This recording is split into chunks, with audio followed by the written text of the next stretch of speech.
Em qual momento e como começou a crise econômica no Brasil? Nós lemos muitas notícias sobre os problemas de nossa economia, mas saber exatamente como chegamos nesta crise econômica é necessário ler várias matérias e artigos jornalísticos. Porém, neste vídeo você verá de uma maneira simplificada e limpa, longe de confuso e de fácil entendimento. Então vamos lá, começa agora. O roteiro da lambança. 1. A economia brasileira chega ao primeiro trimestre de 2008 relativamente arrumada, com uma política monetária prudente, com o real se valorizando em relação às principais moedas do mundo, e com a renda e os investimentos crescendo. 2. No segundo semestre de 2008, ocorre a crise financeira mundial. 3. Para combater os efeitos da crise, o governo brasileiro dá uma guinada na política econômica e passa a utilizar os bancos estatais, principalmente o BNDES, como a principal ferramenta de expansão do crédito. 4. Como a economia até então estava arrumada, essa política de expansão do crédito estatal aparenta funcionar no curto prazo. A economia cresce e a inflação de preços permanece sob controle, para os níveis brasileiros, é claro. O Brasil chama a atenção do resto do mundo. 5. Dilma Rousseff toma posse em janeiro de 2011 e sua equipe econômica não apenas decide manter a vigente política de crédito dos bancos estatais, como ainda decide intensificá-la, adicionando outros elementos heterodoxos. 6. A nova matriz econômica é oficializada.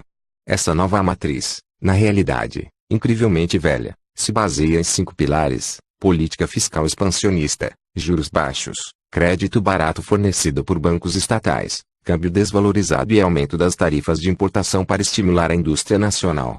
A crença do governo passa a ser a de que um pouco mais de inflação gera mais crescimento econômico.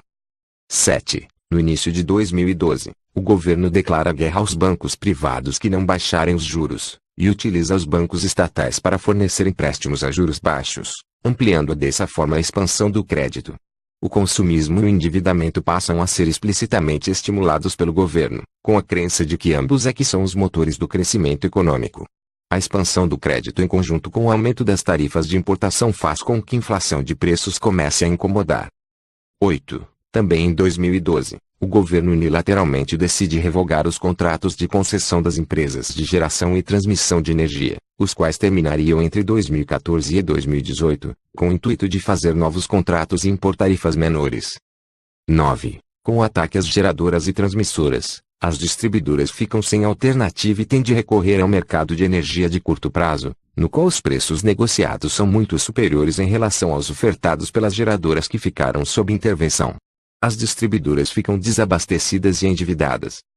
10. O Tesouro, ou seja, nós, os pagadores de impostos, começa a repassar dinheiro para as distribuidoras, garantindo artificialmente a política de tarifas baratas.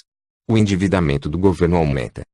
11. O governo faz concessões de aeroportos e poços de petróleo, mas tabela o lucro permitido e impõe regulamentações esdrúxulas. Os grandes investidores não se interessam. 12. Em paralelo a tudo isso, um mastodôntico esquema de corrupção já operava na Petrobras, que destroça o capital da empresa. Ao mesmo tempo, o governo obriga a Petrobras a vender às distribuidoras gasolina abaixo do preço pelo qual ela foi importada. E a obriga também a produzir utilizando uma determinada porcentagem de insumos fabricados no Brasil. O capital da Petrobras, portanto, sofre um triplo ataque. A Petrobras se torna a empresa mais endividada do mundo. 13. O uso do BNDES para escolha de campeãs nacionais é intensificado. O Tesouro se endivida emitindo títulos que pagam o valor da Selic e repassa esse dinheiro para o BNDES, o qual irá então emprestá-lo a grandes empresas a juros abaixo de 5%, e em prazos que chegam a 30 anos. Tal política não apenas é inflacionária como ainda afeta substantivamente a situação das contas públicas. A dívida bruta do governo começa a subir acentuadamente. 14. Banco do Brasil e Caixa Econômica Federal intensificam o uso do crédito direcionado, que consiste em empréstimos para pessoas físicas e jurídicas a juros muito abaixo da Selic. O intuito é estimular tanto o consumismo quanto os investimentos. Essa medida, além de pressionar a inflação de preços, levou o endividamento das famílias a níveis recordes. 15. Em decorrência dos repasses do Tesouro ao BNDES e às distribuidoras de energia, as contas públicas entram em desordem. Para mantê-las artificialmente equilibradas, o governo recorre a truques contábeis que consistem em atrasar repasses tanto para bancos estatais quanto para autarquias, como o INSS. Esses truques contábeis se tornam popularmente conhecidos como pedaladas fiscais, as quais constituem um crime de responsabilidade fiscal.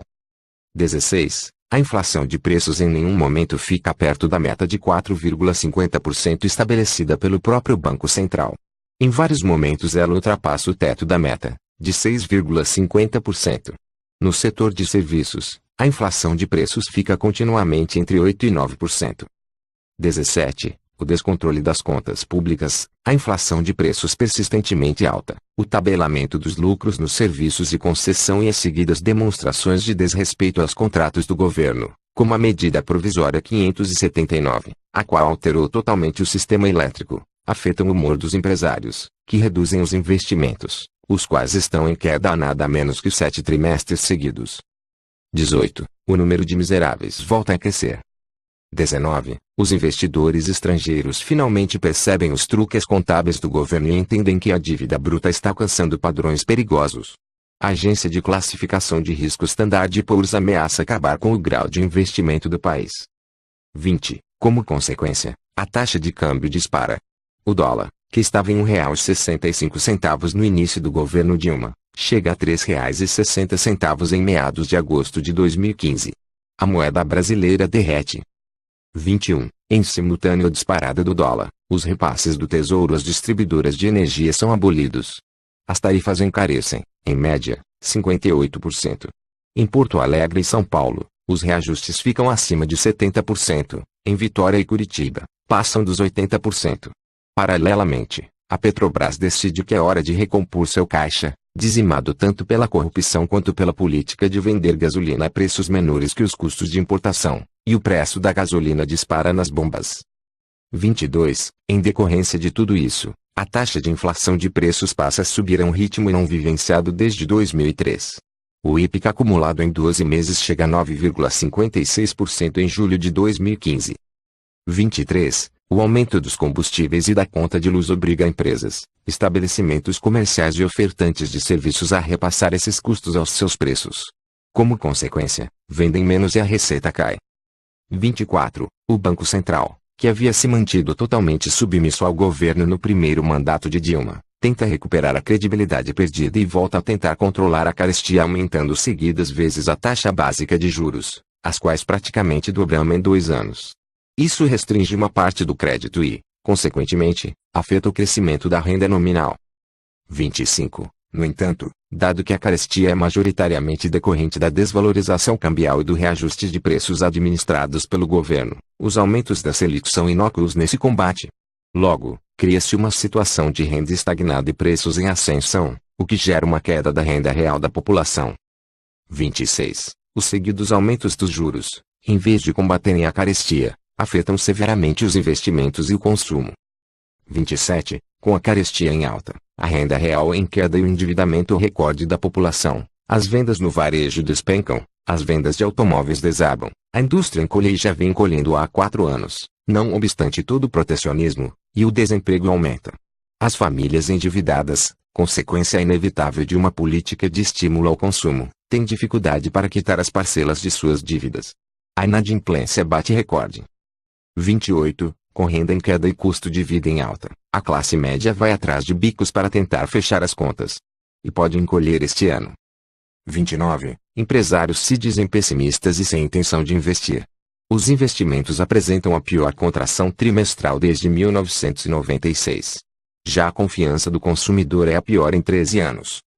30. Com previsões de que a economia encolherá mais de 2% em 2015 e 0,3% em 2016, e de que a inflação de preços fechará o ano perto de 9,3%, o cenário econômico é pior do que uma estagflação. Temos desemprego em alta, preços em alta, e renda em queda.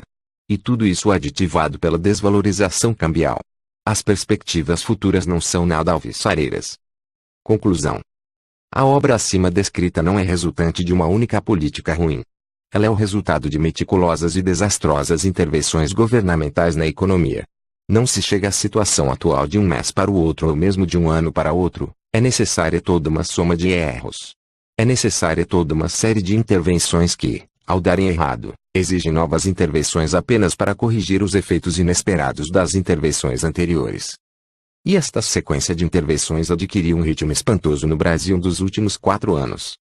Poucos países minimamente sérios vivenciam, de forma tão explícita e tão rotineira quanto o Brasil, as consequências das intervenções estatais em suas economias. Exatamente por isso não deixa de ser curioso que, justamente o país em que os resultados nefastos das intervenções do governo na economia são os mais visíveis, é também aquele que possui uma das populações que mais adoram o Estado. Em qual momento e como começou a crise econômica no Brasil? Nós lemos muitas notícias sobre os problemas de nossa economia, mas saber exatamente como chegamos nesta crise econômica